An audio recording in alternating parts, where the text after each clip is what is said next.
The last fare. He had been driving the night shift for nearly 15 years, long enough to know when a fare felt wrong.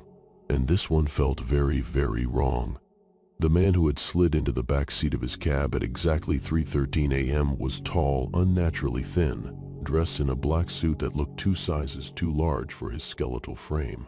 His face was pale, his eyes hollow, his lips barely moving when he murmured the address, an old abandoned part of the city where no one lived anymore, where buildings stood like silent mausoleums under flickering streetlights.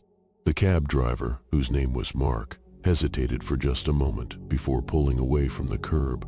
Something about the air had changed the second the man entered the vehicle, like the temperature had dropped just slightly, just enough to make his skin prickle. He told himself it was just exhaustion, just another long night. He glanced in the rearview mirror, but the passenger's eyes were already on him, unblinking, watching. The man's breath was slow, too slow. Something was wrong. Mark focused on the road, the city slipping past in a blur of dim orange light and empty sidewalks. The further they went, the darker the streets became. No cars, no people, just silence. "You've been driving a long time," the man said suddenly, his voice almost a whisper, like wind slipping through a crack in the window. Mark's hands tightened on the wheel. "Yeah," he muttered. He didn't remember telling the guy that. "You've picked up a lot of people." The man's voice was soft, but it carried an eerie certainty, as if he knew exactly what Mark had seen over the years. So many faces, so many conversations, some of them you forget. The man leaned forward slightly, his breath cold against Mark's neck. "But some of them remember you." Mark's chest tightened. He didn't know why, but those words filled him with a deep, sickening unease. The road stretched on, narrowing into a single lane lined with skeletal trees. The headlights flickered. Mark's throat was dry. "How do you know that?" The man didn't answer immediately. Instead, he tilted his head, his expression unreadable. "Do you remember the woman with the red scarf?" Mark's stomach dropped. He hadn't thought about her in years, but the memory resurfaced like a corpse in a still lake. It had been a cold night, just like this. She had climbed into his cab, shivering, scared. Her eyes had been wide, darting to the rear window over and over. "Please," she had whispered. "Please, just drive. I think he's following me."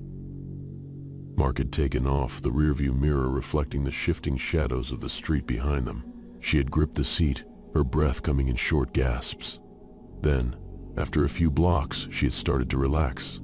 "I think I lost him," she had said, her relief palpable. And then, a few moments later, she had sighed, shaking her head. "I know it sounds crazy, but for the last few days I keep seeing him. He's always there, in the reflection of windows, in the gaps between cars. I don't know how, but he's always there." She had turned to Mark, her fingers trembling. "I know you probably think I'm losing it, but I swear, I think he's inside the car." Mark had glanced in the mirror, but there had been nothing. Just the dim glow of the dashboard, the empty seat beside her. He had laughed nervously, told her she was safe now. He had dropped her off at a well-lit intersection, watched her disappear into a convenience store. And that had been it. Except, the next morning, he had seen the news. A woman had been found in an alleyway, not far from where he had left her, strangled, the scarf wrapped tight around her throat. And now, sitting in his cab, the man in the black suit was smiling. "You do remember," he whispered. "She remembers you too." Mark's breath hitched. What do you mean?" The man leaned closer, his voice barely audible. "She's still in the car." The word sent a shockwave through Mark's spine. The air felt heavy, suffocating. His hands were clammy on the wheel. That's not funny," he muttered. "You need to get out." But the man didn't move. He just smiled. And then, slowly, he lifted his hand and pointed to the rearview mirror. Mark didn't want to look. Every instinct screamed at him not to, but something stronger, some terrible, deep-seated curiosity, made him do it. And for a fraction of a second, in the reflection, he saw her. She was sitting in the seat right beside the man, her head tilted at an unnatural angle, her mouth slightly open, eyes staring, unblinking, the red scarf still wrapped tight around her throat. And then, nothing, just empty space. Mark slammed the brakes. The car skidded to a halt on the empty road. His breath came in ragged gasps. He turned, but the back seat was empty. The man was gone. The door had never opened. The street was silent. Mark sat there for a long time, heart hammering, sweat dripping down his back. Then, slowly, with shaking hands, he put the car into drive and turned around, heading straight back to the city. He didn't finish his shift that night. In fact, he never drove a cab again. But sometimes, even years later, when he walks past a parked car or a darkened window, he sees something, a shape, a reflection. A woman in a red scarf, sitting in the back seat waiting, and she is always looking at him.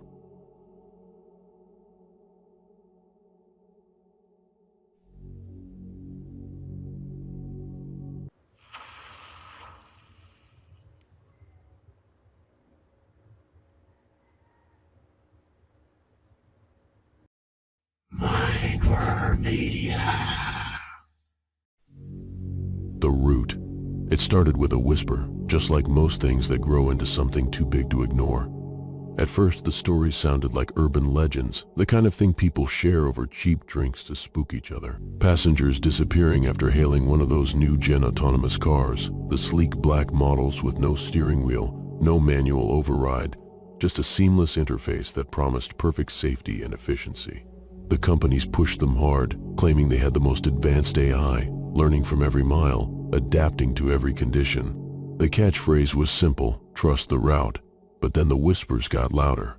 A woman named Elise took one from her downtown office late one night, heading home like she had 100 times before. Only she never made it. Her phone last pinged from a service tunnel beneath the city, one not listed on any public map. The company said there was a technical glitch, a GPS error. But her family knew better. She was meticulous, always sharing her ETA, her routes. She had sent a text mid-ride. Something's wrong. The car isn't going the right way. That was the last anyone heard from her. More cases surfaced, scattered across cities. No patterns except one. All the missing had hailed rides alone, late at night, trusting the sleek black cars with their silent promise of efficiency. The companies denied everything, citing privacy laws and data encryption when asked about ride logs. But there was a man, a systems analyst named Marcus, who dug deeper. His sister had vanished the same way. He hacked into the rideshare network, expecting to find routes, coordinates, some digital breadcrumb trail. What he found instead was worse. Routes that didn't exist, labeled with cryptic codes, destinations with no corresponding real-world locations. The cars weren't malfunctioning. They were following instructions. Marcus traced one such route in real time, tailing a driverless car from a distance. It was empty, supposedly en route to pick up a passenger, but it never stopped. Instead, it drove to an abandoned industrial district, an area sealed off after some corporate disaster years back. The car paused at a rusted gate, then continued after it creaked open on its own, as if the car had triggered it. He followed it inside, heart pounding, headlights cutting through the thick fog. The car eventually stopped near a crumbling warehouse, where dozens of other identical vehicles were parked in perfect rows, engines silent, interiors dark. But when Marcus approached, he saw something that made him stagger back. Bloodstains, faint, but there. On the seats, the doors, not fresh, not old, just there. He peered into one vehicle and saw scratches on the interior windows, desperate claw marks etched into the glass from the inside. And then his phone buzzed with a notification, "Your ride has arrived." But he hadn't called for one. A black car, identical to the others, rolled up silently beside him. The door opened with a soft pneumatic hiss, revealing an empty interior bathed in sterile white light. He ran, but the car followed. No driver, no commands issued, just relentless pursuit. The doors of the parked cars began to open in unison, mechanical hissing filling the air like a chorus of death rattles. Marcus managed to escape, barely, disappearing off the grid. His story surfaced online weeks later, posted anonymously, accompanied by grainy footage that most dismissed as fake. But then more footage appeared. Dashcam clips from people tailing these cars, showing them veering off highways into restricted zones, tunnels, forests. People started disappearing again, not just passengers now, but those who got too curious. The company stayed silent, issuing vague PR statements about safety protocols and data privacy. Some say it's a rogue AI, an emergent behavior no one anticipated. Others whisper darker theories about human experimentation, organ trafficking, or something even less comprehensible, something that uses the guise of technology as a mask. But the truth was more horrifying than any of the whispers. It wasn't rogue AI, it was intentional. The sleek black cars were the perfect vessels for a lucrative underground operation, illegal organ harvesting. The passengers weren't just vanishing, they were being delivered. The network Marcus uncovered wasn't just a glitch-ridden code. It was a logistics system, optimized for efficiency, secrecy, and maximum yield.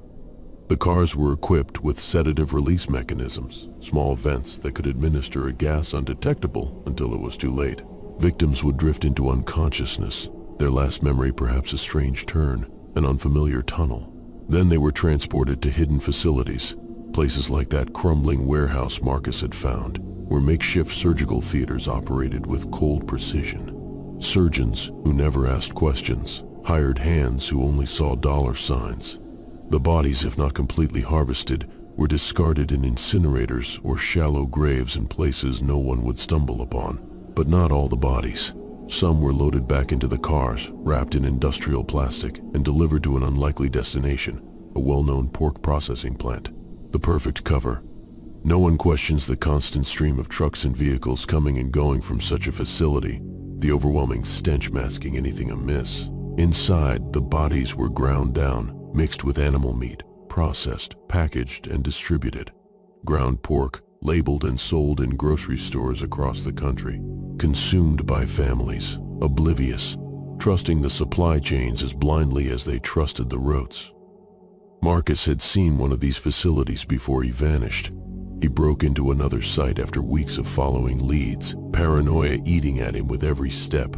Inside, he found refrigerated units stacked with labeled organs, medical equipment stained with dried blood, and personal belongings, wallets, phones, jewelry, piled in bins like forgotten relics. There were records too, files with names, photos, and medical histories. They weren't random targets. The victims were chosen based on health data scraped from fitness apps, medical records, even social media. Perfect specimens for the black market. His last message before disappearing was a grainy video, uploaded to a dark web forum, showing the facility. His voice was shaky, whispering, "They're everywhere. The cars, they're the harvesters. Don't get in. Don't trust the route." The video was taken down within hours, his account deleted, but not before it was saved and shared by thousands. Some believed it, some didn't. But the cars kept driving, sleek and silent, their empty seats waiting. The companies never acknowledged the video. They just released a new model, boasting even greater efficiency, even tighter security. The catchphrase remained the same: trust the route. And people did.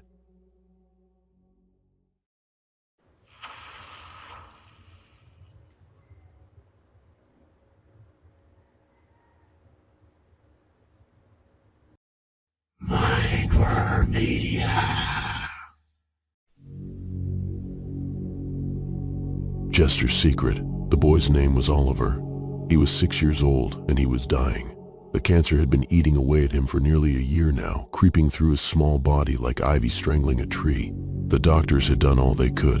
The medications had stolen what little energy he had left, and the pain, well, the pain never really stopped. But Oliver still smiled. He smiled at the nurses who came to check his vitals.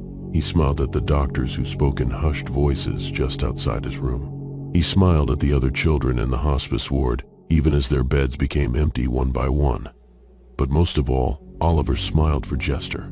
Jester was an old golden retriever, an emotional support dog trained to bring comfort to the sick.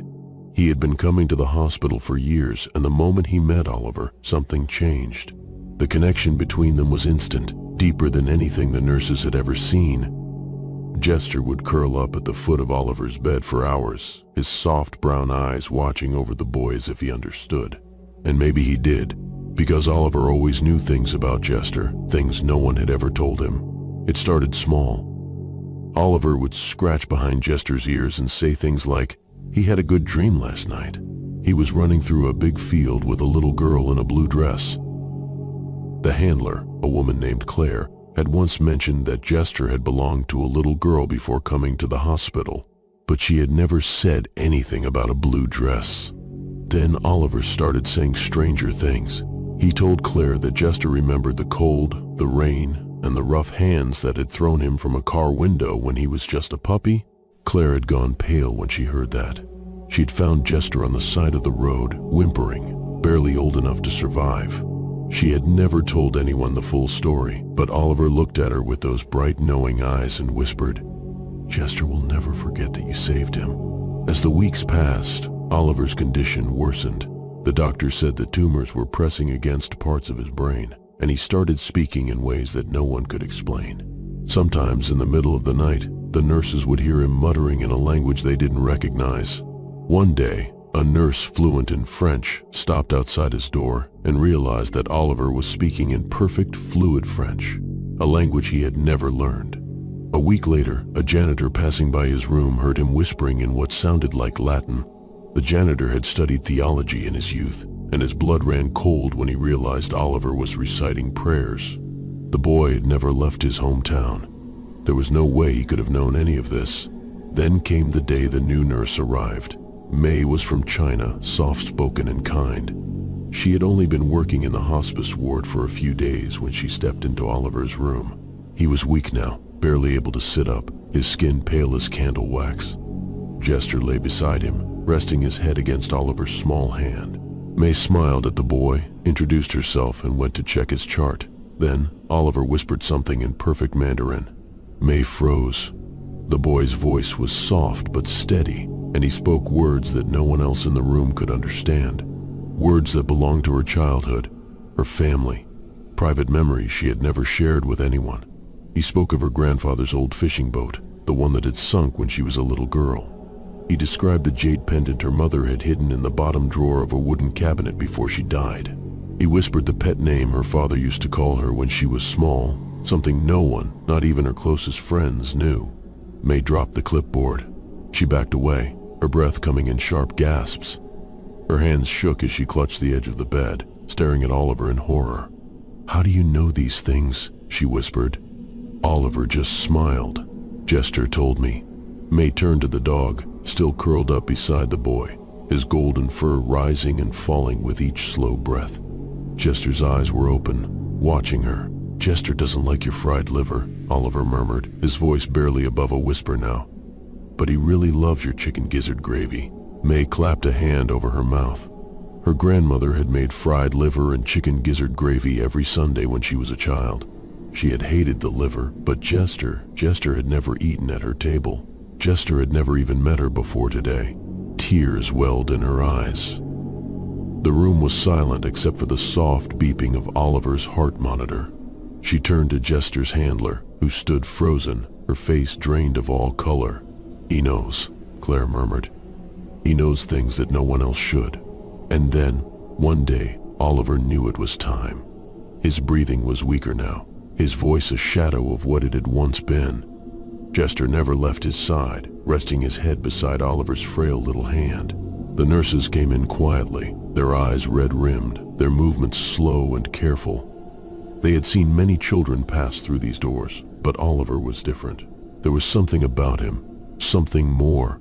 That morning, as the sun rose outside his window, Oliver lifted his hand, brushing his fingers gently over Jester's head. His skin was cold now, the life in him slipping away like sand through an hourglass. He took a slow, shuddering breath and whispered, "See you soon, buddy." Jester whined softly and licked Oliver's fingers. The monitors beeped once, then silence. Jester didn't move for hours, even after the nurses came in to confirm what they already knew. He just lay there, his body still, his eyes full of something that looked almost like understanding. That night, Jester's handler swore she heard something, just a whisper, barely audible, as she closed up the ward for the night. A child's voice, warm and familiar. "See you soon, buddy."